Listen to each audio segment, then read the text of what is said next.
Another 49ers player was inducted in the Hall of Fame. John Taylor, who not the 49. Hold on, let me start this again. The 49ers, hold on. 3, 2. The 49ers inducted another 49ers legend into the 49ers Hall of Fame, wide receiver John Taylor, Super Bowl champion. I'm surprised he wasn't in the 49ers Hall of Fame before now. He would, I would think, be in the 49ers pantheon of all-time great players. Probably one of the most underrated wide receivers of all time. What are your memories of John Taylor? I mean, John Taylor was that dude. I mean, he was the main running mate for Jerry Rice all those years. He played from 87 to 95. I mean, the meat of what I remember of the glory years for the 49ers, he was a part of that.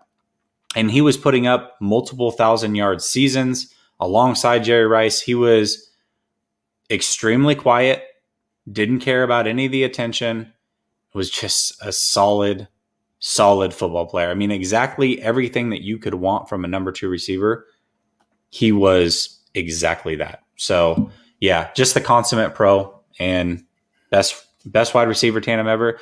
I can think of some probably better ones, but he was really good. He was really good, though, because this one had Jerry Rice in it. John Taylor, exactly. John Taylor probably could have been a number 1 wide receiver on a lot of teams. Yeah. Oh yeah. But he was the number 2 on this team with Jerry Rice. Let's give him this list his stats real quick.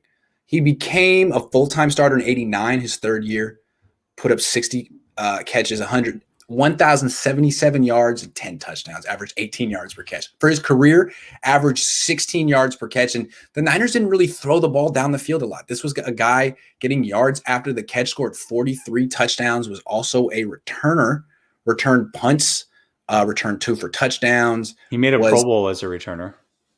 Yes, apparently he was a 2-time Pro Bowler, 3-time Super Bowl champion, and he's in the Hall of Fame for the all 1980s team. Yeah. Fantastic. I mean, he was a fantastic player, but getting back to the best ever, I mean, I don't know. There was a couple guys that played for the Colts that were pretty dang good. That tandem over there, Reggie Wayne and Marvin Harrison, but also Jerry Rice and T.O. was a good tandem. T.O., I've talked a lot about him recently. When he was young and he was the number 2 receiver and Jerry Rice was the alpha male in that room, T.O. was great, dude. Yeah, T.O. was freaking great. Yeah, my issue with T.O. is when Jerry left and he went from being Terrell Owens to T.O. I mean, it's been documented a million times, but T.O. was freaking amazing. And I saw a video a couple of nights ago of him going to some high school or something and going one-on-one against a kid and just torching him. Like, I'm not surprised at all. T.O. is a great athlete, No He's still in phenomenal shape. I mean, he really is. It's funny because Jerry Rice was the hardest working receiver this day, but everything that you hear about T.O., he was the exact same way. And T.O.'s body really shows it. Rice's body, it never really showed the work ethic that he truly had. But T.O. is like all of that work into one sculpture. Like he's an absolute athletic freak. It's crazy. He might be like, until A.J. Brown. A.J. Brown's kind of built like him, but the most built wide receiver I've ever seen. I mean, I was watching the clips of him in the Dallas game where he would catch the touchdowns and then go spike it. He was so big. I mean, even Calvin Johnson didn't seem that yoked, is the phrase I use. Yeah. Sean says, doesn't John Taylor still hold the record with 2 90-yard touchdowns in the same game? One game against the Rams. Yes, on Monday night, 89. Yes. That's part of his legacy too. Great player, number 82. They didn't retire his jersey. Maybe a little controversial, but they gave it to Ross Dwelly, who I think is doing a very good job representing 82. Not anyone can wear 82. That's true. That's a fact. Yeah. So congratulations, John Taylor. Congratulations, Patrick Willis. Who do you think they should put in next year in the Niners Hall of Fame if they haven't put in already? Oh, God, I wasn't prepared for that one, man. How about Garrison Hurst? I've been on Garrison Hurst kick all Garrison week. Yeah, Garrison Hurst definitely deserves to be there. On the team for 7 years. He missed 2 years and came back and was good when he came back.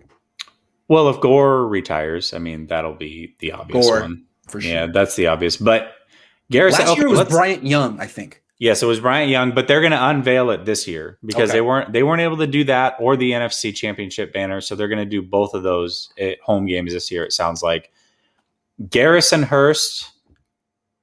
Jack Hammer said that he thought prime Garrison Hurst was better than Frank Gore. So we'd have to look at that 98 season versus 2006. Yeah, both great years, man. I think Gore's numbers were better. Jack gave Garrison Hurst the nod for having a big playoff game, which is a fair point. I think they're comparable. I almost feel like their running styles were similar. Hurst was a little bit bigger, but man, they were really good. They were so good, both of them. I'll never forget Garrison Hurst, that 96-yard run against the Jets. Yeah. The walk-off, and I said it earlier, if he doesn't get hurt in that Falcons game, the Falcons team that upset the great Vikings to go to the Super Bowl and lost to Denver eventually, the 49ers beat that Falcons team. Now, who knows what happens in the NFC Championship game against the Vikings, because that team is explosive. The Vikings should have won that game, right? They should have. Absolutely. Well, their kicker hadn't missed any. Yeah, Gary Anderson hadn't missed all season, and then boom. There you go. That team was 15-1 too. I believe it was Denny Green, and the offensive coordinator was Brian Billick. Yep, which is why people thought he was a genius. Yep. Nothing against Brian Billick. I've interviewed Brian Billick. He's a nice guy. I was about to slander him. No, Brian Billick's definitely a genius. Absolutely a genius. He had some really good players on that team.